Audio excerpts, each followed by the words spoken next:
Hi, I'm Bailey Bennett Andrade, DEI Media Marketer. In the following presentation, you will hear from Dr. Brooke Souls and Dr. Peter Flores as they discuss what's a leader to do. Dr. Souls will begin by providing you with 3 actionable steps for creating and sustaining culturally proficient educational systems, followed by Dr. Flores as he offers what you can be doing personally as a leader. Hello, everyone. My name is Dr. Brooke Souls. I'm an assistant professor of educational leadership and administration at California State University, San Marcos. I also have the pleasure of being the co-director of the joint doctoral program with the University of California, San Diego, and also Cal State San Marcos in educational leadership, and the program coordinator for the Master of Arts in Educational Leadership and Administration at San Marcos. So I'm all things leadership and administration all the time. I work with all graduate students, obviously, so I'm so excited to be here today. Previously to these positions, I was a practitioner in the K-12 environment, primarily at the secondary level in the Los Angeles as well as the San Francisco Unified School Districts. And my title, or my topics today, I'll be discussing what's a leader to do, action steps towards creating and sustaining culturally proficient educational systems. And that's a lot to do. So I hope to blend my practitioner to higher education theory to practice to give you some tips on what this might look like. I have 3 different words that I'll be speaking on today, and hopefully you'll gain a sense of what those are. The first word is protocols. The second phrase is measurable outcomes. And the third word is research. So protocols. So what are they? Protocols are typically used within a group that shares common values, and they permit an honest, deeply meaningful, and often intimate type of conversation, which we aren't used to having in terms of a structured conversation. And it builds a culture and community through these types of protocols. So in short, facilitated conversations. Think about when we have a role of a facilitator, a timekeeper, a note taker, a person who is presenting, a person who's listening. All of these things that take place sometimes in conversations, but in a formalized structure. Secondly, I'll be talking about, my second definition is measurable outcomes. And what are those? So we think of perhaps SMART goals, something you can measure. There is time, there is an outcome that if I were to walk into, let's say, your classroom, whether Zoom or face-to-face, how do I know that you've achieved what you'd like to achieve? And the third piece is research. So when we're in that practitioner lens or in the K-12 environment, we think of research as something that's difficult, cumbersome, quantitative, numbers, but I'm going to be talking about research as not only quantitative, but also qualitative, and a way for practitioners, educational leaders, to apply something that could be replicable, and serve as data points for conversation. So let's go back to those protocols. So the reason I encourage you to use these protocols is that conversations are a normal way of life, and they're the way that we can enhance that inside-out journey towards culturally proficient educational practices. So what does this mean? Sometimes in our school settings or our districts or organizations, we have conversations, but certain voices can dominate, other voices might be silenced, and some are absent from our table or Zoom room altogether. And furthermore, these conversations can occur perhaps without a goal or a purpose or even next steps. So what we have to consider and reconsider is that in our work right now as educational leaders, time is so precious, and screen time is even more precious as we struggle individually and collectively with our attention economy. The second piece I'd like to talk about is measurable outcomes. So I talked a little bit about this before. So typically in education we have metrics, but accountability sanctions, things like this can have deleterious effects on our school systems, students, and teaching and learning environments. However, when we look at the local context though, in terms of something smaller, something local, regionalized, something not by the state or federal government, but something at our own school site or district. When we have smaller, tangible, measurable outcomes, This can be a positive effect in terms of accountability. In fact, if we examine these things, we can actually see and pinpoint these tangible goals for us to measure. For example, I use in my classes and I've used with my students and in my own writing and research, the Pomodoro technique. And you might have heard of it. It's a simple technique of working to set a goal for 25 minutes uninterrupted of, say, writing time. And then the last 5 minutes of the 30-minute exercise, you might go back and look at, did you reach your writing goal? I wanted to write a paragraph. What does that mean? I wanted to write 3 sentences on this topic. So my point in this is how might we apply this kind of writing or small goal technique to something larger?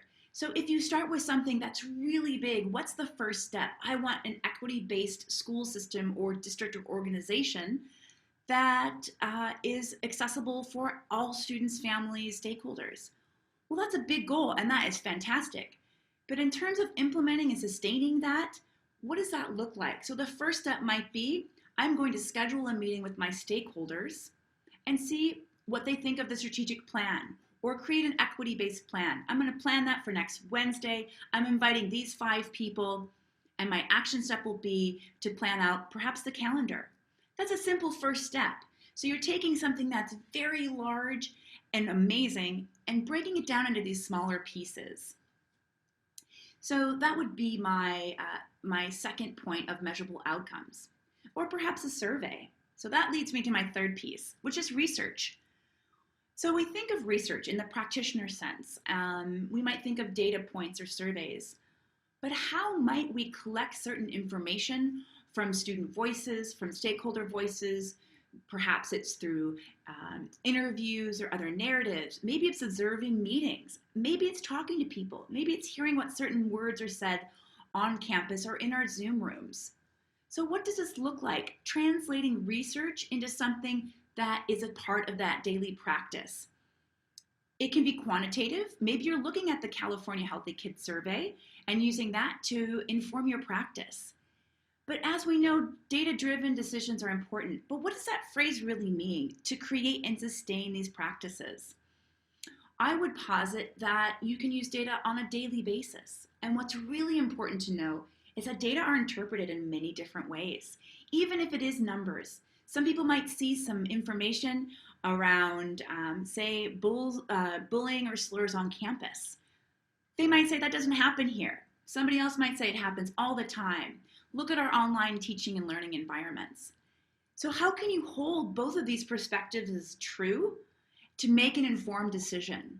So I challenge you as leaders and as folks implementing these culturally proficient educational practices, how might we use research to inform our practice and push the conversation towards an equity-based structure? So in conclusion, I've talked about protocols, measurable outcomes, and then research. So think about that from the lens of the practitioner to the scholar, from the theory to the practice, from a K-12 system to higher education. You can float between these worlds of research and have a day-to-day structure to your practice. So I'm hoping these 3 tips, these 3 themes, these 3 phrases and words can give you the tools you might need to start thinking about how you can keep and sustain those leadership skills. Good afternoon, everybody. My name is Dr. Pete Flores, and I am the Director of Student Services for Santa Maria Joint Union High School District. And I'm also the Director of Equity for the Center of Leadership, Equity, and Research, and a Senior Associate of the Center for Culturally Proficient Educational Practice. It gives me great pleasure today to continue the conversation started by my colleague, Dr. Brooks Souls. When we are talking about creating and sustaining a culturally proficient educational system, I think it's very important to recognize the system itself. And so something that I allude to when I'm talking about creating this kind of an educational system is that we need to recognize that the existing system is not broken, but it's actually giving us the outcomes that it was designed to do. And unfortunately, that means that some students are going to do well and exceed, but others are going to get left behind. And that's the importance of cultural proficiency and the inside out, both from a personal perspective as well as an organizational perspective.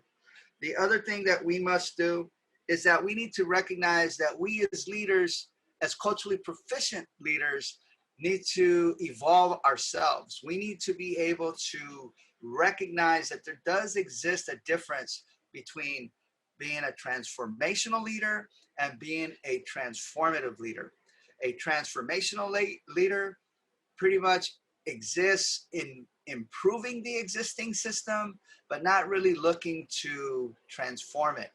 It's about a transformative leader is more about challenging the status quo or the existing system, recognizing how systemically it may not benefit all kids, and having the courage to be able to change it into a system that really does provide the best education possible for all students. Now, one thing I do want to talk about first, it requires that inside out approach from by each of us as educational leaders to recognize that we must stop colluding with the system. And so I'd like to share with you a definition of collusion that I learned when I was at the Institute for Equity provided by Just Communities.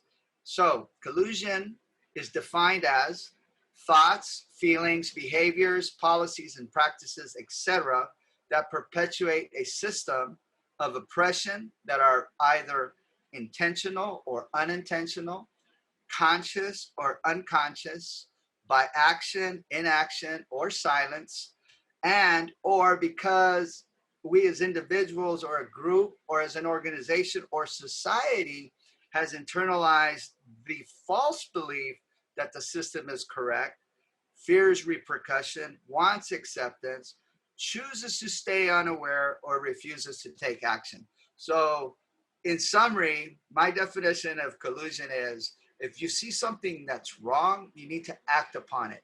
And silence is also can be seen as being complicit. And so I think that in order to create and sustain culturally proficient educational systems requires that courage to be able to address that head on. Finally, I would like to encourage all of us as educational leaders to look to evolve from being transformational to being transformative leaders. And I would like to quote Dr. Carolyn Shields, who points out that, quote, today's leadership needs to evolve where it synchronizes and establishes a correlation between the educational organization and wider society. So if you take a look at what's happening in our country today, and you take a look at the challenges brought upon by virtual classrooms and the focus on disparities, I think that's really important to do. And moving forward, I would say let's not look for a return to the normal. Let's look to use this opportunity to truly create a culturally proficient educational system. In closing, by informing educational leaders of the importance of cultural proficiency to their personal and professional development and encouraging them to adopt a Freudian sense of praxis for social justice, I feel that we can start to dismantle individual and institutional barriers. In this way, dovetailing back to what Dr. Sol's point was, we can make sure that we establish the proper protocols, that we look for measurable outcomes, and that we recognize that the work we are doing in of itself becomes our research on how to create and sustain a culturally proficient educational system. Thank you.